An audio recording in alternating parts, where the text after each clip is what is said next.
Okay. तर या व्हिडिओमध्ये आपण जो आपला पार्ट बी आहे, पार्ट बीचा लास्ट एक्सपेरिमेंट जो की आहे 1 बिट SRAMचा तो आपण बघणार आहे. आणि इन सच याच्यामध्ये काही असं काही कॉम्प्लिकेशन नाही आहे. सर्किट पण सोपं आहे.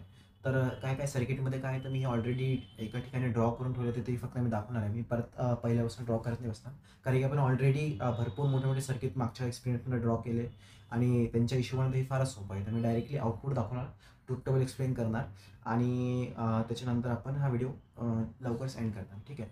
तर काय-काय लागणार आहे? तर जो 1 बिट SRAMचा ॲक्चुअली एक 1 बिटची मेमरी असावी. तर त्याच्यामध्ये आपल्याला 2 नॉट गेट लागणार आहे, जो की I1 आणि I2ला आपण इथं रिप्रेझेंट केलं आहे. नॉट गेट किंवा इन्व्हर्टर यांना आपण बोलू शकतो. आणि 2 NMOS लागणार आहे, N1 आणि N2. ठीक आहे. तर हे काय आहे, की समजा इथं आपण एक CMOS इन्व्हर्टर यूज करतो आणि NMOS as a switches use करतोय. आणि आपल्याकडे इनपुटमध्ये असणार आहे, की समजा राईट करायचं आहे. ठीक आहे. आणि जे पण आपण राईट करतो ते आपण रीड पण करू शकतो आणि हे जे रीड आणि राईटमधला जो कॉम्बिनेशन आहे, की हा कंट्रोल कोण करतं, तर हे अनेबल पिन कनेक्ट करतात. की समजा सॉरी अनेबल पिन आपल्याला कनेक्शन करते, की आपल्याला रीड आणि राईटमध्ये कसं हे हवं कनेक्शन हवं. तर 2 केसेस आहे, अनेबल 1 आणि अनेबल 0. तर जेव्हा अनेबल 1 असणार आणि राईट इज इक्वल टू 1 आहे, तर आपल्याला आउटपुटमध्ये स्ट्राँग 0 भेटतं. आणि समजा जर अजून डेप्थमध्ये जर जायचं आहे, तर जेव्हा आपण राईट 1 देतो आणि अनेबल 1 आहे, तर N1चं आउटपुट आपल्याला वीक 1 दिसतं. इथं W1 म्हणजे वीक 1 आहे. तर N1चे आउटपुट आपल्याला वीक 1 दिसेल. आता हे N1चं वीक 1 जेव्हा I1ला जाईल, तर आपल्याला इथं स्ट्राँग 0 दिसेल. आणि हे स्ट्राँग 0 जेव्हा N2च्या इनपुटला जाईल, तर N2च्या आउटपुटला आपल्याला स्ट्राँग 0 दिसेल. तर जेव्हा आपण इनपुटमध्ये राईटला 1 देतो, तर आपल्याला रीडवरती स्ट्राँग 0 दिसतं. ठीक आहे. आणि जेव्हा आपण राईट 0 देतो, जेव्हा आपल्याला राईट 0 द्यायचं आहे, तर राईट 0 दिल्यानंतर N1च्या इनपुटला जेव्हा आपण राईट 0 देतोय, तर आपल्याला आउटपुटला स्ट्राँग 0 भेटतं. आणि एक स्ट्राँग 0 जेव्हा आउटपुटला जातं या I1च्या, तर I1मध्ये आपल्याला परत स्ट्राँग 1 भेटतं आणि स्ट्राँग 1 जेव्हा N2च्या इनपुटला जातं, तर N2च्या आउटपुटला आपल्याला वीक 1 भेटतं. ठीक आहे.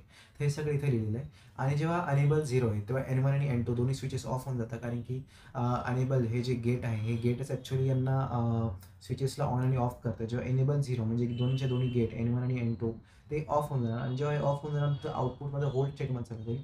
जे पण मी राईटमध्ये 0 देणार किंवा 1 देणार, हे होल्ड स्टेटमेंट जाईल आणि काही पण चेंजेस नाही होणार. म्हणजे इथे लिहिलेलं आहे, की read line is disconnected from write line, so no change condition हे असते. ठीक आहे. आणि ही जी MOSFET लेव्हल स्कीमॅटिक आहे, ही MOSFET लेव्हल स्कीमॅटिक इथं आहे, की हे बघू शकतो आपण, हे नॉट गेट आहे, हे पण एक नॉट गेट आहे. आणि दोघांच्या मध्ये एक NMOS स्विचेस 2 आहे, 2 NMOS स्विचेस आणि एनेबल वगैरे आपल्याला इथं दिलेले आहे. ठीक आहे. ओके. तर हे झालं ट्रुथ टेबलचं एक्सप्लेनेशन. आता याच्यानंतर आपल्याला काय करायचं, की हा माझा फर्स्ट पार्ट झाला. ठीक आहे. आता फर्स्ट पार्ट म्हणजे कसं, की इथं मी NMOS स्विचेस यूज केले. आता या NMOS स्विचेसला जर मी शिफ्ट केलं, यांच्या जागी जर ट्रान्समिशन गेट जर यूज केलं, तर काय फरक पडतो? तर फरक असा पडतो, की जे इथं आउटपुटमध्ये मला स्ट्राँग 0 आणि वीक 1 दिसतंय, याच्या जागी जर समजा मी ट्रान्समिशन गेट जर यूज केलं आणि अनेबलला 1 आणि राईटला 1 दिलं आणि राईटला 0 दिलं, तर मला स्ट्राँग 0 आणि स्ट्राँग 1 भेटतं. ठीक आहे. एवढाच फरक आहे फक्त, जर आपण NMOS स्विच यूज केलं आणि जर ट्रान्समिशन गेट यूज केलं. तर या दोघांच्या ट्रुथ टेबलमध्ये एवढा छोटासा फरक आहे. आणि बाकीचा अनेबल जर 0 दिला, तर आपल्याला ओल्ड स्टेटमध्ये दोघांमध्ये जातं, तर याच्यामध्ये काही फरक नाही. ठीक आहे. तर मी फक्त डायग्राममध्ये चेंजेस काय, की इथं जो NMOS स्विच होता ना, जो माझा ए पार्टमध्ये होता, तो NMOS स्विचच्या जागी आपण डायरेक्टली याला रिप्लेस करून TG स्विच यूज करतो. तो माझा नॉट गेट आहे, I1 आणि I2 2 नॉट गेट आहे आणि TG1 आणि TG2 2 ट्रान्समिशन गेट आहे. ठीक आहे. आणि बाकीचं समजा डिटेलमध्ये ट्रुथ टेबल जर बघायचं असेल, तर नोट्समध्ये सरांनी लिहिलेलं आहे, ते वाचू शकतो. ठीक आहे. आणि हे झालं MOSFET लेव्हल स्कीमॅटिक. आता हे सगळं झाल्यानंतर आपल्याला काय करायचं, आउटपुट बघायचं. तर आउटपुट बघायसाठी मी काय करतो, राईटअप लोड करतो. ठीक आहे. हे माझं जे राईटअप आहे, हे माझं NMOS स्विच यूज करून आहे. तर हे राईटअपमध्ये आपल्याला काय करायचं, अनेबल 1 द्यायचं, राईट 0 द्यायचं, राईट 1 द्यायचं. ठीक आहे. त्याच्यानंतर अनेबल 0 द्यायचं आणि राईट 0 द्यायचं, राईट 1 द्यायचं आणि आउटपुट ऑब्झर्व्ह करायचं. तर मी काय करणार, या ठिकाणी मी सॉफ्टवेअर माझं ओपन आहे. तर मी काय करतो, हे जे आहे, हा माझा जो लेआउट आहे, हा ट्रान्समिशन गेट यूज करून घेतो. आपण पहिले फर्स्ट पार्ट बघूया. तर फर्स्ट पार्ट म्हणजे माझा NMOS स्विचेसवाला आहे. NMOS स्विचेसवाला आउटपुट बघूया आणि मग आपण TG गेटवाला बघू. तर मी काय करणार, तर ओपन करतो. ओके. तर हे मी ऑलरेडी ड्रॉ करून ठेवलेले, तर मी आता हे ओपन केलं. ठीक आहे. याला परत मी ड्रॉ करत बसणार नाही, कारण की फालतूचा त्याच्यामध्ये वेळ पण जातो आणि असे काही सच कॉम्प्लिकेशन नाही आहे ड्रॉ करण्यामध्ये. याच्यापेक्षा डिफिकल्ट सर्किट आपण ऑलरेडी लास्ट एक्सपेरिमेंटमध्ये ड्रॉ केले. ठीक आहे. तर आपण आउटपुट बघूया. तर आउटपुट चेंज कसं करणार, सॉरी इनपुट काय आहे ते पहिले बघूया. तर इथे माझं दिसलं की सगळ्यात पहिले रीड. तर रीड मला चेंज नाही करायचं. रीड फक्त माझा एक विजिबल नोड असणार आहे, जो तुम्ही सिम्युलेशनमध्ये बघणार आहे. ठीक आहे. अनेबल मला पहिले 1 द्यायचं. तर अनेबलला मी काय करणार, DC सप्लायमध्ये जाणार आणि आपल्याला माहिती आहे 90 नॅनोमीटर फाउंड्रीमध्ये DC सप्लाय 1.2 व्होल्ट म्हणजे माझं लॉजिक बनवतो. तर ते मी इथं असाइन केलं. ठीक आहे. आणि हां, हे जर समजा कोणाला डाऊट असेल की आणायचं कसं? ठीक आहे. समजा मी इथे अनेबल डिलीट करून दिलं. ठीक आहे. हे अनेबल मी इथं डिलीट केलं. आता हे अनेबल मला इथे आणायचं कसं? तर व्हिजिबल नोडवरती जायचं. व्हिजिबल नोडमध्ये तुम्ही इथं अनेबल केलं. ठीक आहे. हे ईएम माझं इथं असलं आणि याला मी डिसेबलवरती क्लिक केलं की माझा अनेबलमध्ये चालला जातो. ठीक आहे. आता राईट मी काय करतो? राईट पहिले मी 0 देतो. 0 म्हणजे काय? ग्राउंड. तर इथं राईट 0 दिलं. तर आता आउटपुट काय आहे बघूया. ठीक आहे.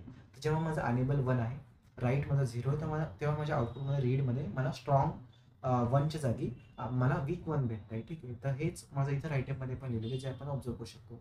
अनेबल 1 आणि राईट 0 दिल्यानंतर मला वीक 1 आउटपुटमध्ये दिसतं. ठीक आहे. आता सिमिलरली अनेबल 1 दिले आणि राईटमध्ये 0च्या जागी मी 1 देतो, तर मला काय चेंजेस दिसायला हवे? तर मला आउटपुटमध्ये स्ट्रॉंग 0 दिसायला हवं. तर मी काय करणार? हे जे अनेबल माझं 0 होतं, याच्या जागी मी आता 1 मिनिट, याला मला चेंज करायचं.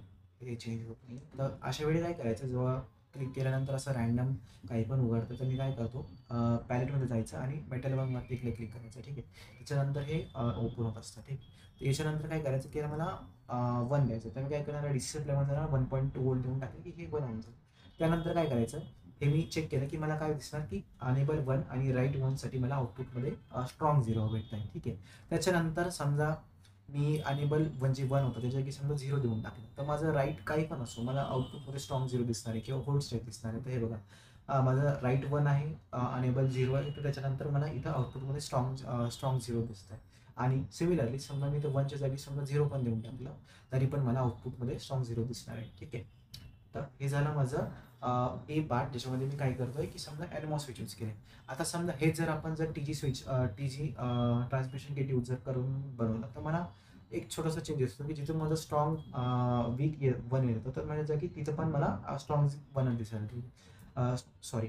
तर जिथं माझा वीक 1 येत होतं, तिथं पण मला स्ट्रॉंग 1 दिसायला लागेल. तर मी काय करतो? ते ओपन करतो.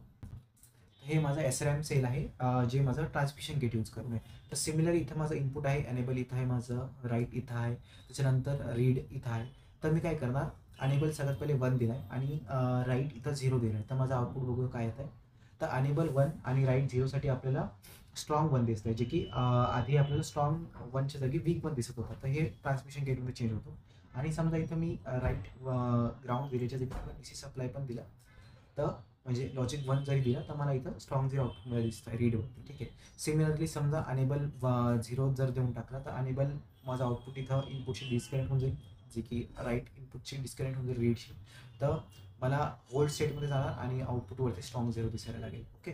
तर हे आपण व्हेरीफाय करून घेऊया. तर अनेबल माझं 0 आहे, राईट 1 आहे, तर आउटपुटमध्ये मला 0 दिसतं आहे रीडमध्ये. ठीक आहे. सिमिलरली 0 जरी केलं तरी पण मला 0 दिसणार आहे. हे झालं दोन्ही पार्ट ए आणि पार्ट बी ट्रान्समिशन गेट यूज करून आणि एनमॉस स्विच यूज करून. तर बस एवढंच आहे एक्सपेरिमेंटमध्ये. जो ट्रूथ टेबल आहे तो व्हेरीफाय करायचा आणि त्यानंतर हे जे आपला पार्ट बी आहे तो कम्प्लिटली इथं ओव्हर झालेला आहे. राहिलेले व्हिडिओ की समजा पार्ट एचे 3 एक्सपेरिमेंट राहिले, ते पण मी इथं हळू 2-3 दिवसात पोस्ट करणार आणि आपला जे VLSI एक्सपेरिमेंट आहे ते डन. ठीक आहे. थँक्यू.